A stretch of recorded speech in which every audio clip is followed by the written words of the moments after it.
Qu'est-ce que c'est que méditer? Moi, je méditais depuis des années et il a vraiment fallu que je rentre dans une pratique en fait régulière pour comprendre ce que c'était. C'est vrai qu'il y a des personnes qui vont avoir cette facilité en fait à vraiment couper et on pense qu'on médite ou alors on pense que méditer c'est arrêter de réfléchir. C'est pas possible, on a tout le temps des pensées, même dans une pratique de yoga. Il y a toujours des pensées qui sont là constamment. Donc c'est pas de les voir comme des ennemis, mais c'est plutôt de les mettre à notre service. Donc voilà, dans les principes du yoga, on aura vu justement les pensées positives, donc ce vers quoi j'oriente mon arbre. Voilà, est-ce que j'ai envie qu'il fleurisse et qu'il me donne des fruits en l'arrosant de soleil et de choses positives, ou est-ce que effectivement je vais aller le nourrir et le priver de lumière et du coup il sera moins abondant et moins fleurissant.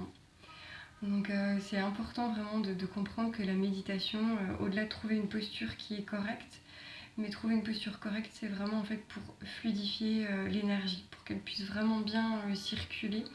Donc c'est important que tu trouves vraiment une posture dans laquelle tu arrives à être confortable en fait. Donc je t'invite à regarder la vidéo sur la posture correcte pour vraiment comprendre. Et une fois que tu as cette posture correcte, en fait, on va vraiment déjà se concentrer sur la respiration ventrale pour se recentrer. Et ensuite, on va décider d'un point de concentration. Donc ça va être soit au niveau de Ajna Chakra, le troisième œil, ou au niveau du chakra du cœur. Donc ça, c'est à toi de voir en fait. Si tu fermes les yeux, quel point en fait t'appelle le plus. Et ça va pas être de concentrer son regard intérieur et de forcer les yeux fermés sur ce point, mais ça va être d'imaginer vraiment que tous les inspires et les expires en fait se dirigent dans ce centre énergétique. Donc ça, c'est une des premières choses à faire. Donc posture correcte, trouver un point d'ancrage pour la concentration.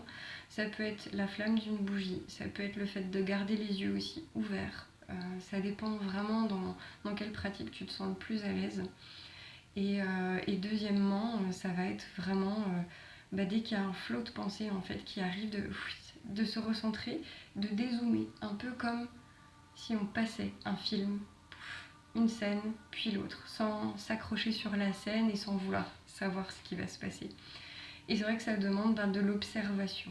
Donc méditer, c'est observer, c'est s'observer. Donc c'est comme si on effectuait vraiment une manière de dézoomer et de pouvoir, ok, aujourd'hui je me sens comme ça, aujourd'hui j'ai beaucoup de pensées qui sont centrées ou tournées vers ci ou vers ça. Ok, est-ce que c'est important que je les alimente ou est-ce que ça peut être juste quelque chose qui est présent comme ça en filigrane?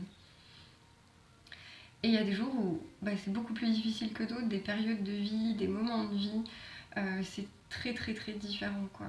Méditer permet vraiment en fait de pouvoir rigoler de soi-même et de se rendre compte que notre mental est vraiment très fructifiant, qu'il s'y passe plein de choses. Et voilà, c'est quelque chose qu'il faut réussir en fait à faire. Et après, on peut méditer en se brossant les dents, on peut méditer en cuisinant, en marchant. Méditer, c'est mettre de la conscience dans ce qu'on fait et ne pas se laisser embarquer dans un film dans notre tête. Donc moi je sais que j'ai mis vraiment du temps à comprendre ce que c'était et j'ai vraiment dû être obligée de méditer lors de ma formation en fait à l'ashram de yoga pour comprendre ce que c'était que méditer et j'ai eu un gros fou rire à ce moment-là parce que je pensais que j'étais une bonne méditante avec une belle posture et qui n'avait aucune pensée, mais non, c'était pas ça.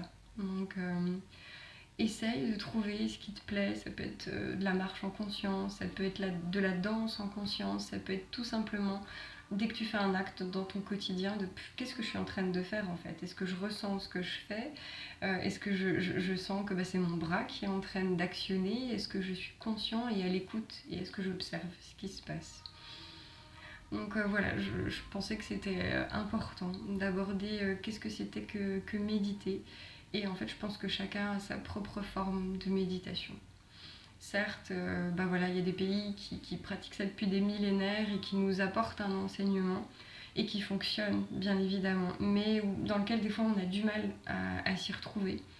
Et c'est pareil en fait, méditer, voilà, t'as pas besoin d'être assis pendant 20 minutes, ça peut être juste prendre le temps de s'observer. Et après, peu importe la manière dont tu le fais. Voilà, c'était des petits conseils pour faciliter ce bel outil. Et ce que je pourrais rajouter, tu peux aussi, si c'est facilitant pour toi, prendre un mala. Donc c'est les colliers de méditation avec toutes les perles. Et en fait, à chaque inspire et expire, tu vas pousser les perles entre tes doigts. Ce qui va te permettre en fait de concentrer le corps encore sur quelque chose. Donc pour commencer, c'est un bel outil. Tu peux aussi répéter dans ta tête en fait des mantras. Donc le plus simple c'est le Om. Donc t'inspires Om, tu expires Om. Il y a le mantra aussi Sat Nam. Donc à l'inspire, Sat, à l'expire, Nam. Ça peut être ton propre mantra, quelque chose qui t'aide vraiment à te concentrer, le fait de compter son inspire et son expire. Voilà, essaye en fait de trouver des petits outils qui te parlent et qui te correspondent avant tout. Voilà, je te souhaite une très belle pratique.